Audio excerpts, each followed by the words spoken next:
په روژه کې د ورځې انجکشن کول روژه ماتېږي که نه؟ نو په روژه کې روژهدار سړی که د ورځې انجکشن کوي روژه پې نه ماتېږي.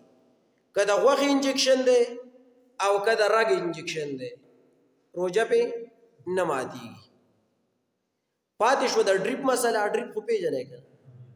په ډریپ لګول، په رګ کې لګول، په غوښه کې لګول، چې صرف په پوزه کې نه یا په خوله کې نه و، لکه په رګ کې په مټ کې ولګاو، په کیلونه کې ولګاو، او یا چې دی نو په پانډای کې ولګاو، په بل ځای کې ولګاو. داسې نو که چا ډریپ ولګاو او ده پکې ځان ته خوراک پاس کو نو د دې سړي روژه پې نه ماتېږي او نه پې مکروه کېږي. په ډریپ لګولو باندې روژه نه ماتېږي، نه پې مکروه کېږي. نه په انجکشن لګولو باندې روژه ماتېږي او نه پې مکروه کېږي. روژه چې ماتېږي په څه باندې ماتېږي؟ چې په خوله باندې خوراک وکړي او معدې ته ورسي، یا په پوزه باندې څه شی تېر شو معدې ته ورسېد یا مغزو ته ورسېد، یا په غوږ باندې څه شی ننوت او مغزو ته ورسېد، یا په سترګو باندې څه شی ننوت، لکه مثال سترګو باندې نه ننوځي خو په لاړ رانجه وغیره یادو، او حلق ته ورسېد او کته معدې ته لاړه نو روژه به ماته شي. په رګ باندې زړه ته خوراک تلل یا معدې ته خوراک تلل روژه نه ماتېږي. دا جدید فقهي مسایل والا ټول لیکلي او جدید فتاوجات هم دا مسله لیکلي چې په انجکشن او په ډراپ باندې روژه نه ماتېږي، چې کله په رګ کې یا په غوښه کې لګېدلی. یو دا اکثر خلک بیماران پوزه کې ډراپ لګي که نه خوراک ورته پې پوزي، په هغې ګوره روژه ماتېږي ښه، یا په خوله کې چې کوم ډراپ پوز کې هغې باندې هم ماتېږي. د رګ او د غوښې مسله کو. یو د روژې په حالات کې خوراک سکل او بیا توکل روژه ماتېږي که نه ماتېږي؟ لکه زمونږ زنانۍ که نه چې خوراک تیار کی نو د هغې نه لږ وسکي بیا یې توکي، دا ژبه چې دی نو ذایقه معلوموي چې دا تریو دی، تریوالی پوره دی که کم دی، تریخوالی څنګه دی.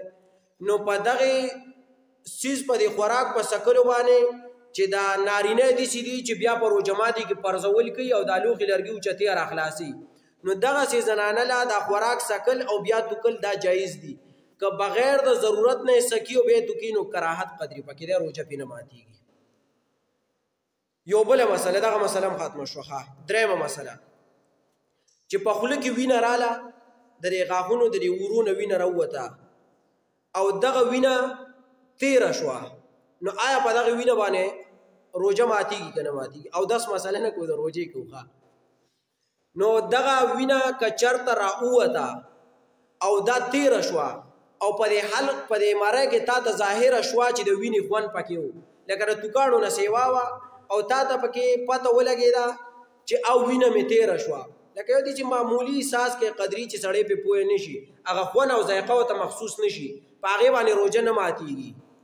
لیکن که چېرته دومره وینه راله چې تا ته په مری کې مخصوصه شوه نو روژه به پې ماته شي، لیکن که د دې نه کمه وه نو بیا پې روژه نه ماتېږي. توکلې پکار دي، تېرولې نه دي پکار. خو بالفرض و تقدیر لکه کمه تېره شوه چې ظاهر د هغې پته ونه لګېده چې خوند یا تریخوالی خوږوالی پکې معلوم شو نو بیا پې روژه نه ماتېږي. جدید فقهي مسایل عالم دغه لیکلي، آپ کې مسایل اور ان کا حل عالم دغسې لیکلي ده. یو بله مسله دغه درېیم هم ختمه شو. دا توکاڼې چې سړی په روژه کې تېروي، لکه د اکثر کسانو عادت یې بلکل یې تېرولی نه شي او په مونځ کې راته بیا ډېره مسله کوي، نو مولي صاحب پر دې توکاڼو تېرولو سره روژه ماتېږي که نه ماتېږي؟ نو دا مسله کوو.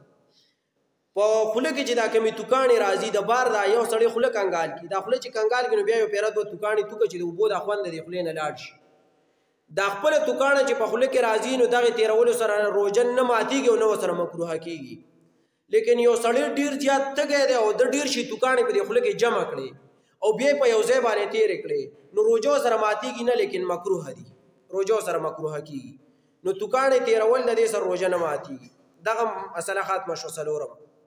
پنځمه مسله دا سړی چې یخني وي یخني نو د پوزه کې بلغم جوړېږي یا په دې مری کې یو خراش کې راچوتېږي د پېشمني په دې ټیم کې، بیا خراش کې نه کته ځي او نه بره ځي، خو کله کله دې چې کار وشي سړی د سهار په مانځه ودرېږي نو خراش کې راازاد شي نو بیا نه توکلی شي او نه تېرولی شي.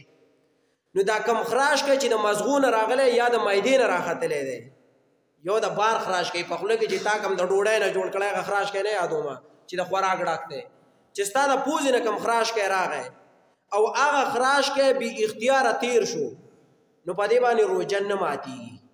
یا یو نیم کس هغه د اخراج کوي توکلی نشي په توکي نو الټی ورسره کوي نو که هغه هم تیر کړي نو روژه ورسره نه ماتېږي او نه مکروهه کېږي